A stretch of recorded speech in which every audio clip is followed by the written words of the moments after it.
Is it possible to accuse the Torah of being unfair to the women folk? Hi, this is Barry Phillips with 10 Minute Torah, day 4 of Naso.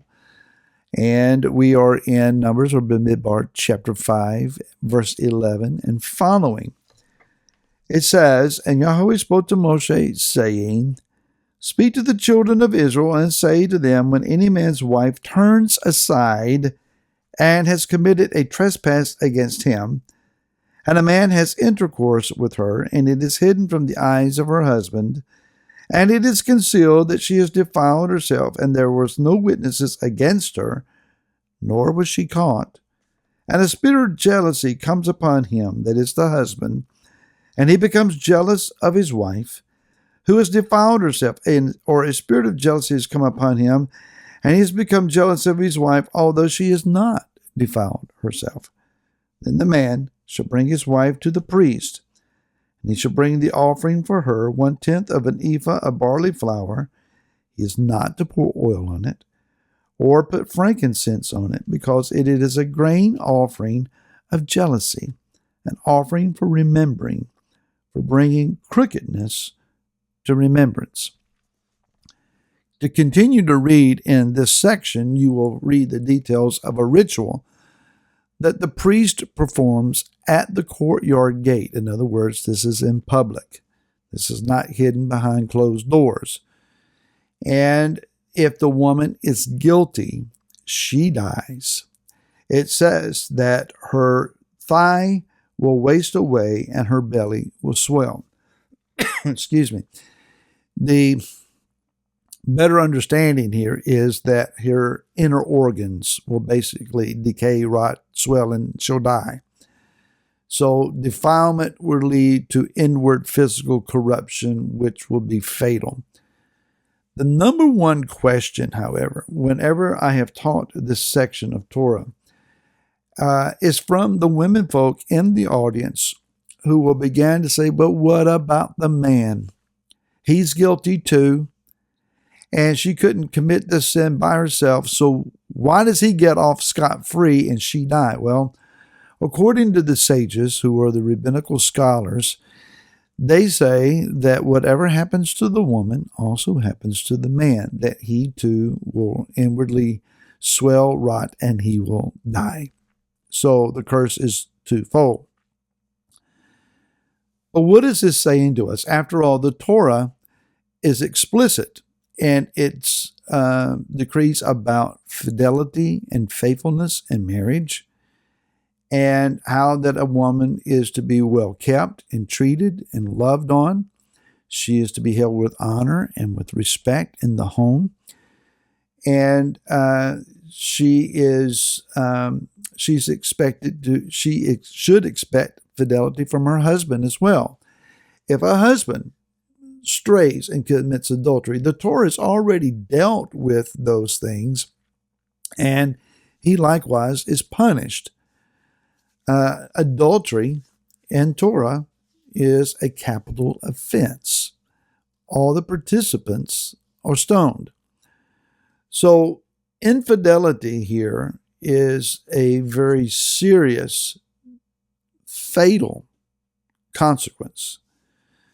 So what we're talking about here is not a woman who is just wrongly accused, although that is most often the way it is seen. Let's get over our gender protections here and just look at what he is saying. The word trespass here is ma'al, which means to act unfaithfully, treacherously, to trespass, to commit a trespass. Further, this woman is known then as the sotah. A sotah, S-O-T-A-H. The Hebraic definition of that is to turn aside, go aside, to turn, to decline. That is to go down. And so this is a woman who is most likely guilty. And the only question about the absolute nature of her sin is that it needs to be proven. After all, there are no witnesses other than the supposed couple. What's taking place is the husband senses something's not right, and he is aware that his wife has become flirty. She has become overly familiar with another man. Some other man than himself is paying way too much attention to his wife. And there seems to be a budding relationship there. This is improper. And so the husband says to his wife, "You should not be doing this. This is offensive to the fidelity of our marriage." This is not just about a husband's wounded ego. And this is not just a feeling that he doesn't compare favorably to some other man. He's taller, stronger, richer, more amorous, more soft-spoken, wiser, however it is he might feel inferior to him. But he is saying, I love you, you're supposed to be loving me, and there's something wrong here. Stay away from that man. Instead, it has been noticed that she has spent time alone, secluded, behind closed doors with this individual. After which the husband, becomes jealous. Now, of course, his wife is going to say, nothing's happened. But he knows something's not right. There is a spirit of jealousy. And in order to resolve the suspicions in his mind, he has been pressed to the place where this has to be clarified and dealt with. Let's go to the priest. The bitter waters that are mentioned here, they are waters from the laver with earth from the dirt floor of the tabernacle area. And then a curse is written out, and it includes the name of Yod-Heh-Vav-Heh in ink on parchment. The parchment is dipped in the waters, the ink runs, and now the waters have an effect that if you are guilty, this is what will happen to you. She can refuse to drink the waters. The husband's suspicions then will probably be validated, and he will give her a get and tell her to get. If she drinks them and nothing happens, then she is proven innocent, and his jealousy should be curtailed. That also should help her to understand, let's not go through this again and leave that other guy alone. So where is it then that we are to make our own application here? Yahweh says, I am Yahweh, your Elohim, and I am a jealous El, a jealous mighty one.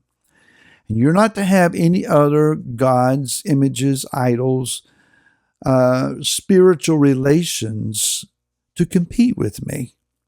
I will not be re-identified by you. I will not join in competition with some other god for your affections. You love me or you do not. And when we have engaged in a celebration at the tables of other gods, celebrating their feast days, we may not have understood that we were arousing his jealousy. When we spoke against the marriage covenant of the Torah and said it's illegitimate, it no longer applies to me, I'm free to walk by a spirit and not by his commands. How does that make Yah feel? When we have taken his day of intimacy with us and celebration with us and changed it to another day and called the Shabbat something else and understood it as something else, is that not infidelity? And when we smear and accuse others who are a part of this marital body, are we not dividing the bride and causing dysfunction in his house? There are a lot of different ways that we can arouse the jealousy of the Most High. May we be free from this aroused jealousy in the days when, as Revelation speaks, the bitter waters are handed out. Many drink and they die. Oh yeah. teach us fidelity in your house. And I'll see you again tomorrow. Until then, shalom.